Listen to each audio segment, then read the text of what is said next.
Hey everybody, this is Eric Rousseau with the Comedy Film Fest. I am joined by some wonderful filmmakers and an actor from the Our Lives Depend on It Shorts panel. So with us today, we have Bish from Last Date. We have Scott Payne from Banana Tree. We have Radomir Jordanovic from Lethologica. Well, he'll fix all the pronunciation here in just one second because I butchered everything already. Um, and we have from the film Time to Do the Dishes, we have Diane Haney and Joe Cocozello. All right. Thank you all for joining me today. And I think what I want to kind of start off by doing is, kind of hearing from each of y'all in terms of where this project came from. Let's start with Bish. Let's hear about Last Date a little bit. So this one had a fun origin story. Last Date is about a woman who is proposed to by her boyfriend and realizes, oh no, I have to legally divorce my estranged spouse of 5 years. And so she goes to her spouse, who she hasn't talked to in 5 years, says, listen, we can do this easy. We can do this, just sign the paperwork. We'll get it done. And he says, not unless we go on one last date.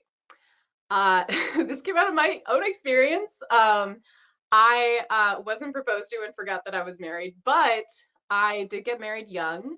And we separated. We were separated for about 2 years, and it became kind of this joke that I was still married. And it became kind of a to-do to get divorced because by that point it had, more or less settled and we were moving on with our lives. And it was a very short-lived thing. But it was, so it came from this idea of, how funny it can be when you're in a different place of life, having to go back to take care of this thing. And then, just throughout the film, like how that opens up old wounds and how that relationship comes back and then how it eventually matures. Wow, that's pretty wild. Do you feel like, I mean, not to dive too much into it, I don't want to get into your you don't want to poke into your personal life if you're not down for it, but was it amicable? Was it easy enough when it needed to come to the point to be, actually legally in things, or was it a tough process? Definitely by the time that we had to get the justice system involved, it was exceedingly amicable. It was just one of those things that kind of going to the DMV. You don't want to do it. It's gonna be complicated. It's gonna take time. And listen, if I never have to step foot in the Cook County Courthouse again, it'll be a good day. All right. Well, this is good to know. Good to keep all that involved, personal experiences. So Scott, Banana Tree is just it was one of our last entries that we had, and it's so interesting because I just talked to in a previous panel somebody who was one of our first entries. Banana Tree I might have been our last entry, and it's such an interesting bookend because I feel like both films the reaction was the same. Especially that first one, which for people who've watched that panel was Tropical Mind. The reaction, which I think I mentioned in that, was like, wow, if we just have a bunch of these movies that submit these quirky, off the wall, never seen anything like this, we're going to be set. And I feel like, especially for this group of films, that's so true and relevant of films that you just wouldn't see it anywhere, whether it's the concept or how y'all went about it. And Banana Tree is just, it stands on its own as something so unique. Where did this come from? Firstly, wow, that was incredible. That's the best introduction I've gotten so far, and you're incredible. But Banana Tree is about a hopelessly romantic, sentient, silently articulate banana tree and his farmer who's a bit too into poetry, trying to combat a fast-moving pandemic. But this came to me from years of doing torturous science competitions as a kid, presenting at symposiums in high school that no kid should have to do. But I was around scientists combating a citrus blight that affected my local area. And to this day, citrus prices, any orange juice, whatever, is still through the roof. But these people were trying to help. And that's the core of Banana Tree, is just people trying to help and trying to care for things that may not be with us, and valuing every banana. That's awesome. I mean, to be able to pull from personal experience and also what it sounds like is a little bit of like a mixed reaction of just like, why at such a young age was I so deep into this like very specific thing with fruit?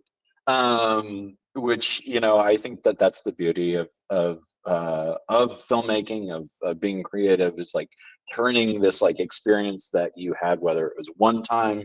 I think Bish, like, already we're learning like that's a great place to pull from, and then finding where's the story thread, and in this specifically, where's the comedy in it as well.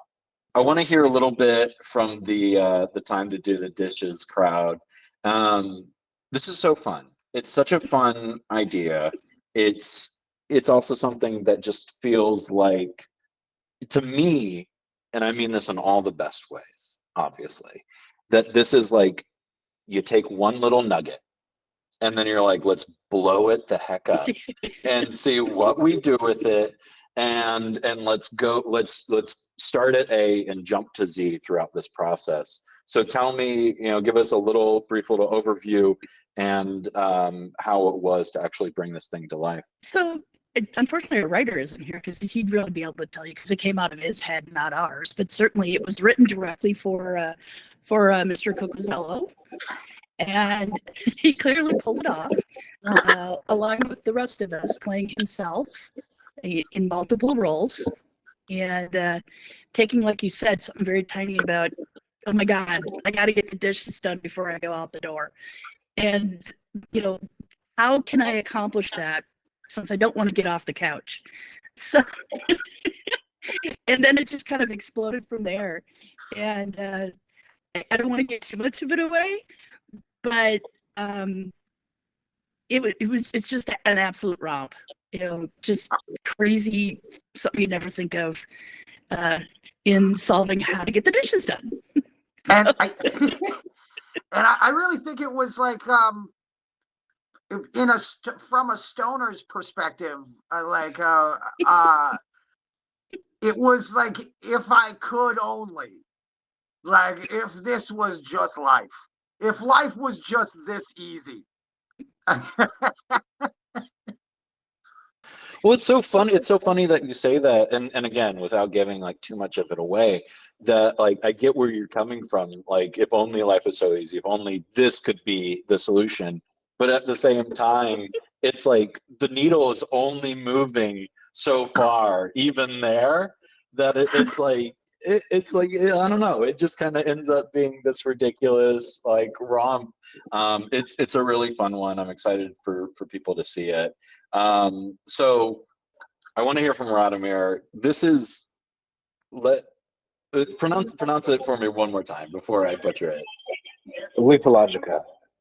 Lethologica it kind of does a similar thing to Time to Do the Dishes, and I think, as everybody will see with this, we called this this block of films Our Lives Depend on It. And I think from like small to big, what this shows is this kind of like, there are these things, whether they're very realistic and personal, like Bish's film, or something like Time to Do the Dishes or Lethologica, that like it kind of feels like the world is ending. I think that's definitely there for Banana Tree. So Radomir, talk to us a little bit about where this came from, and give kind of a brief synopsis, which I know is tough for this film. It's so epic in so many ways. But let's hear from you about it.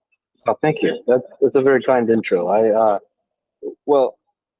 go to some Thai restaurants every now and then with friends, and one night we went to one in particular where we knew they had good, as I would call them, dumplings. And this friend of mine had said some other word, maybe, we weren't really sure. And we started talking about dumplings because the word dumplings was on the menu. And then we realized he had said some other word, but what was it? And we started recalling other words for dumplings. We went online and researched. And then he called his mom on the other side of the world. She picked up the phone. It was like in the middle of the day for her. And he was like, Mom, please, what's another word for dumplings? And I was just cracking up, thinking like, it doesn't have to be this easy. We should be calling like 20 people and making this a really intense sort of thriller or some sort of like heist movie feeling thing, where yeah, like your life depends on it. I like all of my comedy stuff that I do to be just maximally dramatic, completely insane. So when I shot the more caricaturized version of it, we had people running around in the streets, just dialing phone calls, calling people late at night, in the middle of the day on the other side of the world. Just everybody was in this. I don't know if you noticed, if you kept track, like the color scheme changes as it goes from like normal to like then they're trying to figure out if the other word for dumplings. As I show people this movie, they feel it. And that's actually what I've been trying to do. Like the point of the most dramatic thing for me is comedy, but then if you consider a vector line and anywhere along the line that you are, that you can communicate that feeling, that's what I wanted to do, and I think I did it. Where people are watching it, they're like, yeah, but what is the other word for dumpling? And then at the end, when you find out, there's that huge sense of relief, and everybody feels like, okay, we did it. That was nice. So I was able to communicate actually how I felt, and it was funny. So I like it. I absolutely agree with you. It is very funny, and it really I agree that you kind of feel that emotional journey that the characters are going on, and it's so funny because it just starts. This isn't ruining anything.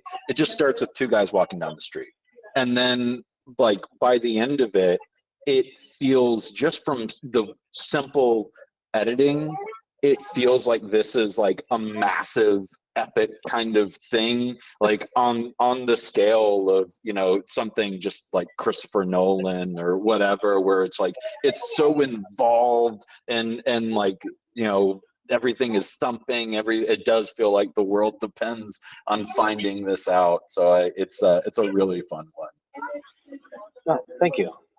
That's cool. Yeah. I'm gonna tell my parents.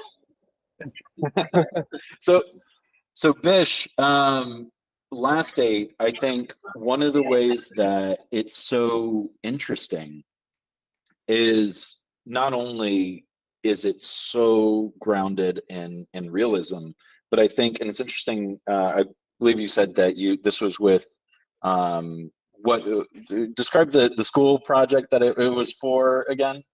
Yeah, this is for the Second City Film School. So part of the Second City Theater in Chicago, the home of improv.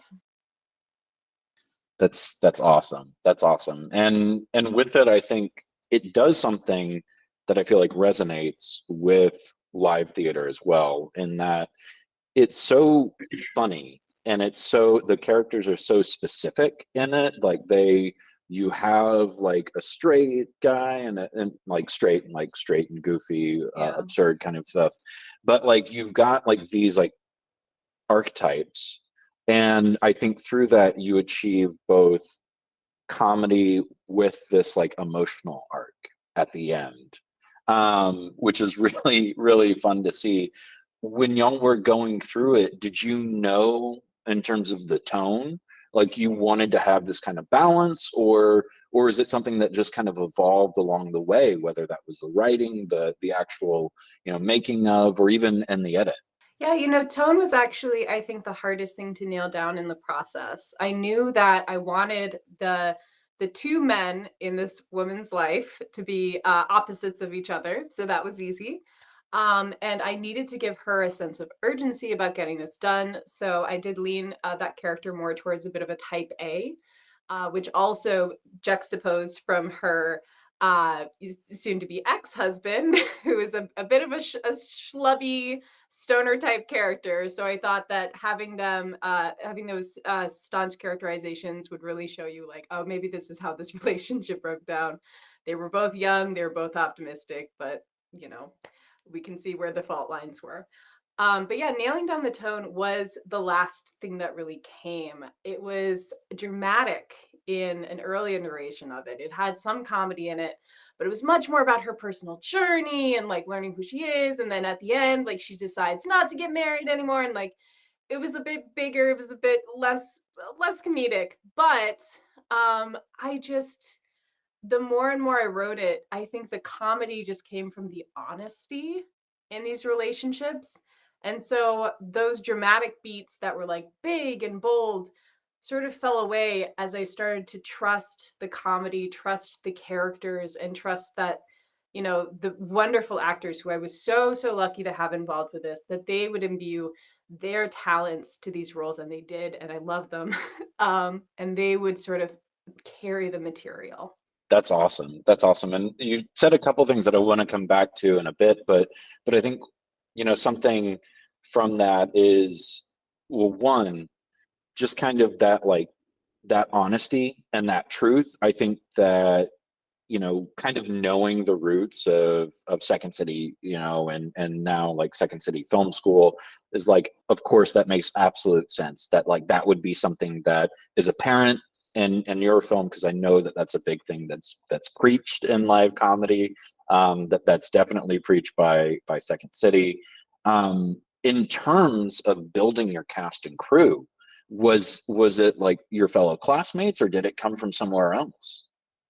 Yeah, you know, I am just so lucky. One of the reasons why I'm based in Chicago is because we have a fabulous comedy scene with wonderful improvisers and actors who are used to working with comedic material. So most of my crew did come from the film school. A couple of them came from the wonderful independent Chicago film scene. It's thriving. It's alive. I'm so happy to be a part of it. And the cast, Kat Savage, who plays Jane, the lead, was actually my teacher. And she was somebody, another classmate, after reading the script said, "You have to get Kat." And he was dead on. Thank you, Chris, because I hadn't considered her, but she was such a perfect point for the role. And then Andrew Cochran, who plays her soon-to-be ex-husband, is a wonderful improviser in Chicago. And then Ryan Dooley, who plays kind of the nerdy fiance, was alumni of the school and an employee of Second City at the time. So it was just very fun to get everyone together. But yes, this was a very Second City heavy production. That's awesome. That's awesome. I want to, you know, while we're kind of on this topic of, you know, building a really great project from something that maybe started from a school project, I want to kick it over to Scott. And, you know, if I remember correctly, your film Banana Tree was also something that started as like a student collaboration, or at least your relationship with your filmmaking partner. Is that right? Yes, I met everyone in my film through online courses, and I'm in a master's program now, comedy writing at Falmouth University, which is super exciting. But I could not have asked for better actors. If I had every actor in the world at my disposal, I still would have picked these two because they are incredible. The comedic timing Adam Swimmer has is astonishing, and the acting ability Dakota Jones has is out of this world. That's awesome. That's awesome. And I guess one thing I'm kind of curious about, because I don't know if we've actually even called it out yet or mentioned it, but Banana Tree is an animated film with such a specific and unique style. And I mean this in the best of ways, it is unlike anything that anyone has ever seen before. And what was that process of, you know, you're not only meeting these people and connecting with them and making this movie with you know, with classmates and with all these folks, but you know, building this entire thing, and it's animated. Like, what was all of that like for you? I had a drive to make this project, and I found ways to make it happen. I felt it was an important story to tell, and I looked at the Guardian, the newspaper, last night and saw there was a story on the banana blight, and TR4 is a real thing that's affecting and spreading all across the world. But yeah, I the Banana Tree is an easygoing, not all their character. And I wanted to capture sort of Nick Park style with his art, with the art I used for him, Nick Park, Wallace and Gromit. And that's a huge influence of mine. Monty Python and people that came before him, like Valerian Boracek, are huge artistic influences. And I've played Valerian Boracek short films on repeat while I was animating for inspiration. I highly recommend those early shorts, if any, or early animated shorts, if anyone hasn't seen them. But you know, just you are incredible with compliments. Like, you're touching my heart, man. Well, hey, this is a group that absolutely deserves it. Again, we're honored to feature y'all. Going over to the Time to Do It Dishes crew, and again, this is something that, you know, this is why this was something that was apparent with our programming of trying to, you know, program unique films that are all coming from a different place, and then also matching them all up in one block. Joe, you again, like, I'm, you know, trying to say this without like giving out too much, but I think it's already been mentioned. You end up playing a lot of versions of the same character, or you can go about it in a different way. You're on screen a lot as maybe multiple characters, however you want to say it. Just I want to, Diane, I want to hear from you as well in terms of like the production process, but like, walk me through what that was like, because when I'm watching it, I'm just like, it's one thing for like a big Hollywood epic to like do something like that, but for like a small indie thing where you can feel like the heart and the love for it, like, wow, like how was that for y'all? Well, for me, it was such a wonderful challenge. To play, it's any actor's dream to like, it's like the Eddie Murphy. Like, it's you're playing you want me to play everybody? Okay, cool, no problem. And it was super fun to do. But this is just another. I love working with these guys. It's trust the team, trust what the end's gonna be, because it feels goofy as hell staring into nothing. And they're like, well, it's gonna be you standing there. And I'm like, can I just have somebody? There was so many times where Diane was standing right off camera to be the me that was. I was like, I need to physically see someone. It's she was everywhere on set.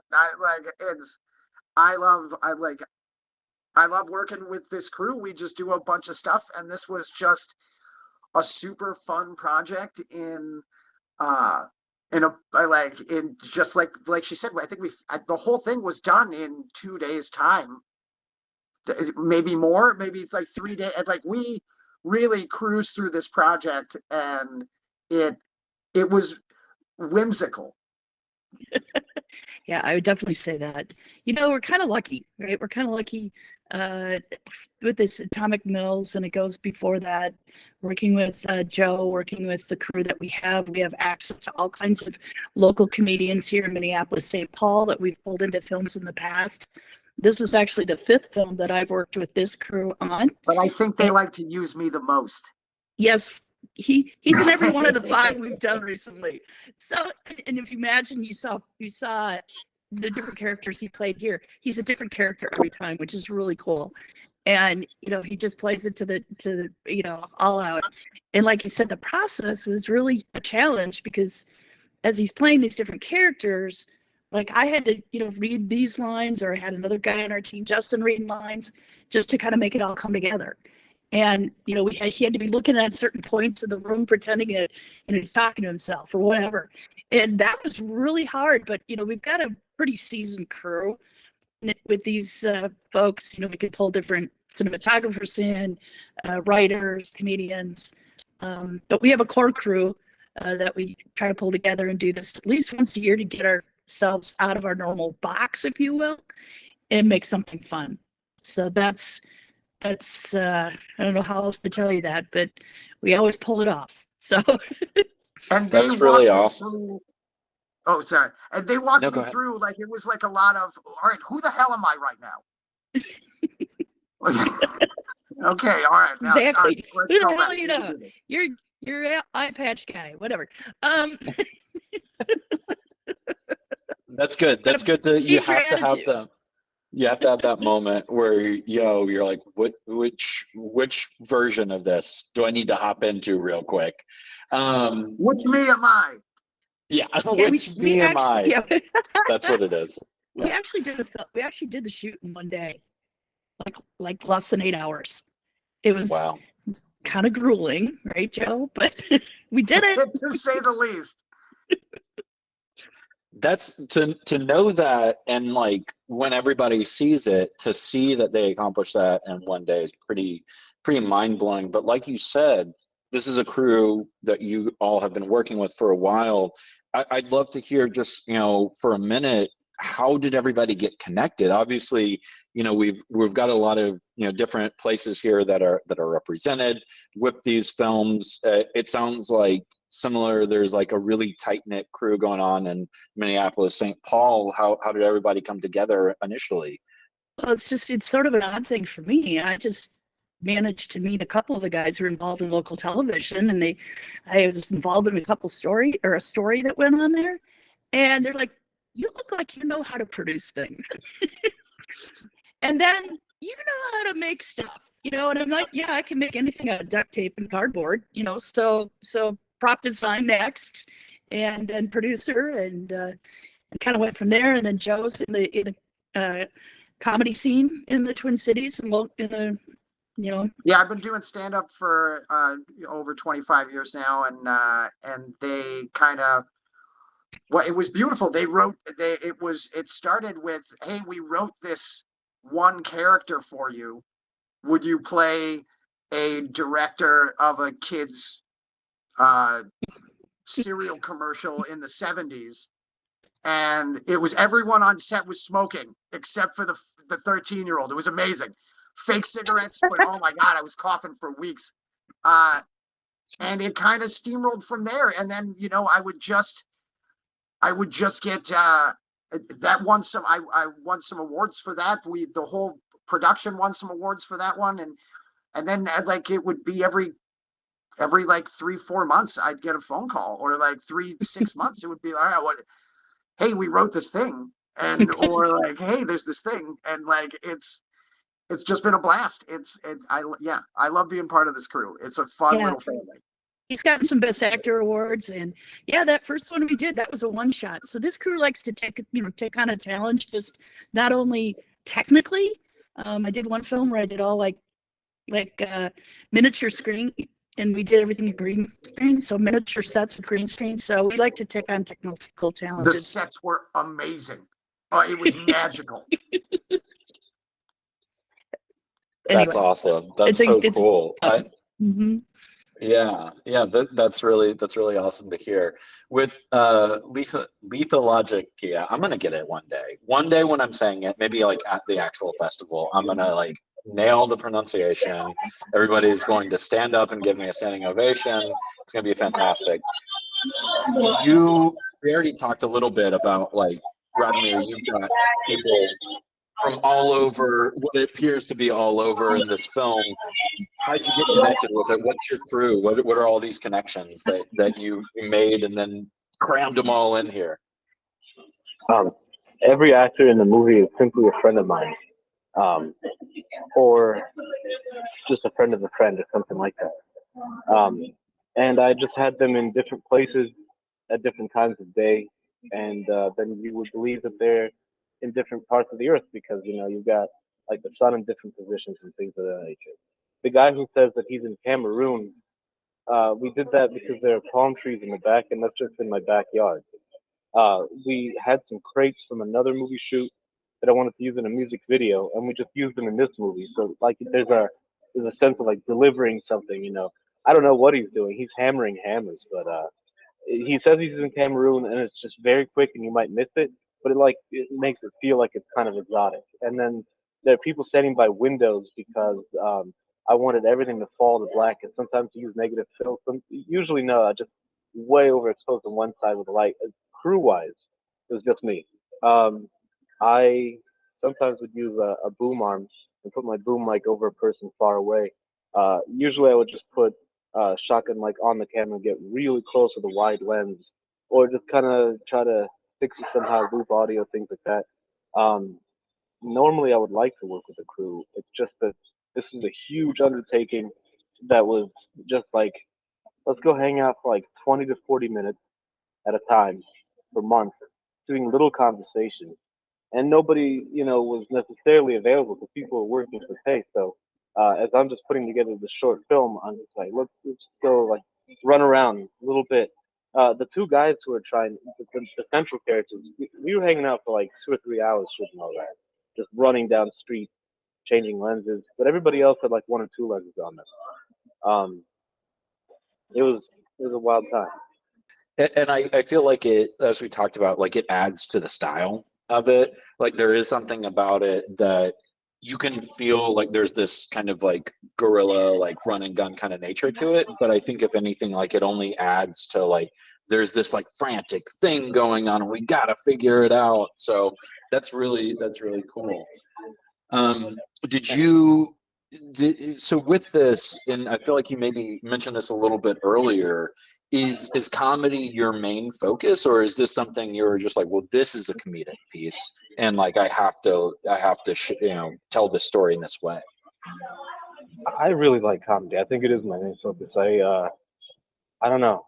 I may have. I mean, I've worked in other things. Like if I get paid a day rate, I'll go shoot stuff that's not comedy. But if it's my own thing, it's got to be comedy because otherwise, what else? What am I doing? Gotta take it seriously. That's absolutely. I couldn't agree more. So I want to hear a little bit from each of you of where this thing goes, whether it's this project or something else that you're working on. Bish, you said something earlier that I was really intrigued by, because you kind of said that there was this entire evolution of this project, and that ultimately like infusing more comedy, kind of coming to like what the tonal balance was, took some time. And it like really, I kind of parked up a little bit and I was like, oh, it sounds like maybe there's more to this story and this character that you want to explore. I'm curious about that. Or is your focus like, okay, we got this done, let's move to the next thing? Oh, I am always open to explore complexities of relationships, especially divorce. Because, oh my gosh, as we were talking, I was thinking about how I had to go through the court system without a lawyer. It was so confusing. It was on Zoom too. So there is a lot more to definitely go through. But yeah, I think in my work now, I tend to, I think rooted in honesty is always a great way to approach comedy. At the moment, I am working a little bit more in traditional sketch. So it's a lot zanier, it's a lot more surreal. But like everything, it has to have the heart in an honesty, in a reality, in a truth for the characters. Because if they believe this is reality, if their goals and objectives are aligned with their characterization, the comedy will come, and it will come from an honest place and not just not a false or just trying to throw out a bunch of jokes and see what lands. That's awesome. That's awesome. I think that's such a good place to come from, and I think like what you're saying, like, and it's kind of this core that I feel like is at this entire block, is like take that one idea and just like expand it like crazy and see how much you can pull from it. So it's really cool to hear like you're already kind of thinking like maybe there's something more here, but like regardless whether it's continuing with sketch or something else, like pulling from that honesty, I think is such a good, you can't go wrong with it. Scott, so with Banana Tree, and where do things go from here? I mean, I feel like it's such a, it all, by the time you get to the end, you kind of feel like, wow, I saw such a story from start to finish. Is this something that you want to expand on? Is it maybe like something that's like a series that you want to like, okay, maybe like we take these big difficult subjects and we like pack them down in this one specific way? Or are you like, you know what, we're gonna do something completely different? Like, where do you go from here?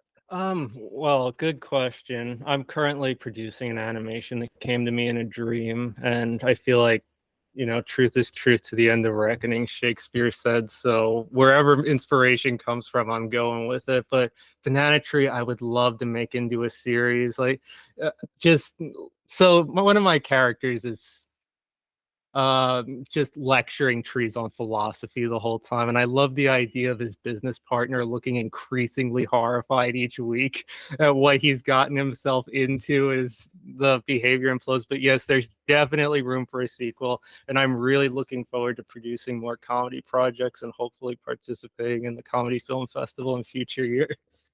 That's awesome. That's really cool. Well, we're absolutely happy to have you, and same thing, like for everybody here. It's like this is our first year as a festival, and we look at this as kind of a partnership, and as we grow, we all grow, kind of thing.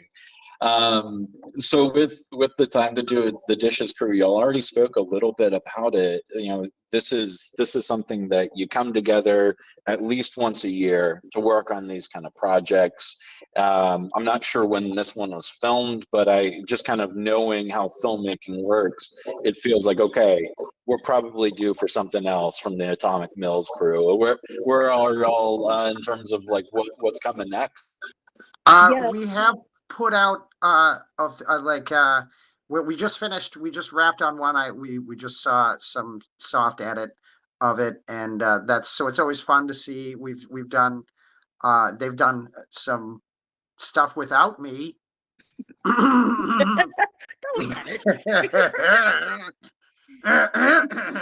stop that. First off, we're really excited to be part of the Comedy Film Fest, and I'm sure that's like what everybody else would have wanted us to say because they're not here.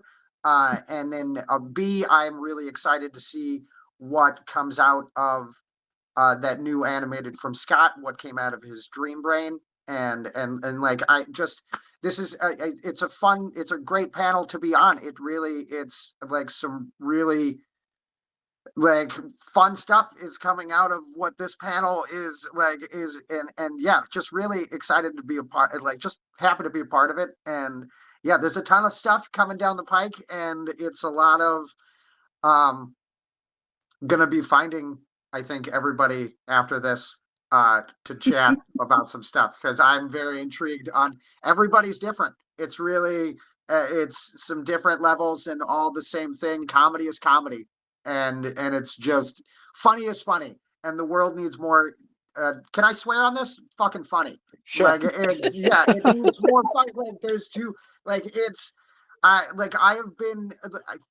I don't read the news anymore, so I go and it's really hard to, but I want to stay like I read. I like to fucking read. So I have to go find positive news that's out there, and it's out there. You just have to find, it's not on Google News or you have to really scroll deep down into the news. You have to do your own news. Yeah.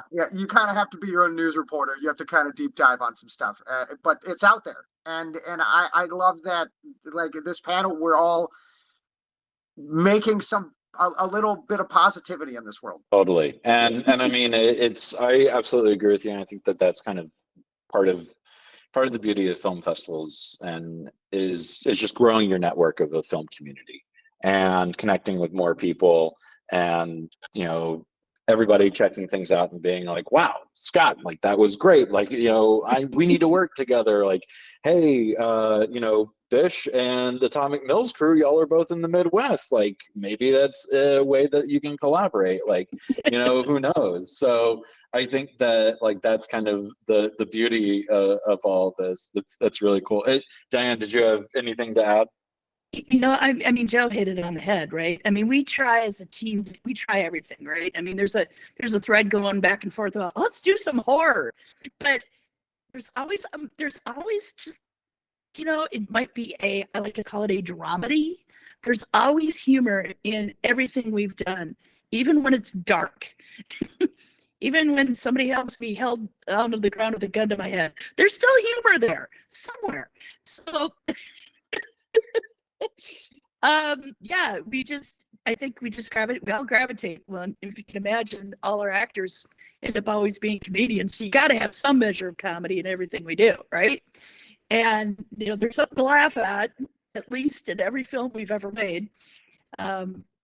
So, and we've got another one coming out, as Joe said. We've got if at first you don't succeed, cry again. and we'll probably be entering it in this festival for next year, because it turned out awesome and it fits right in, and it's a completely awesome. different story.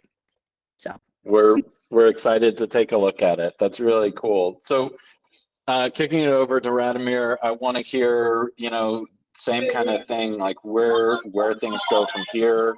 If you've got something, that you're working on, that you're cooking up, is there another word that that you forgot, that you're like, I gotta exploit this? Like where do you go from here? Well, Lethologica is the name for when you can't remember another word for something. I believe it could be a diagnosis. I'm not a psychologist.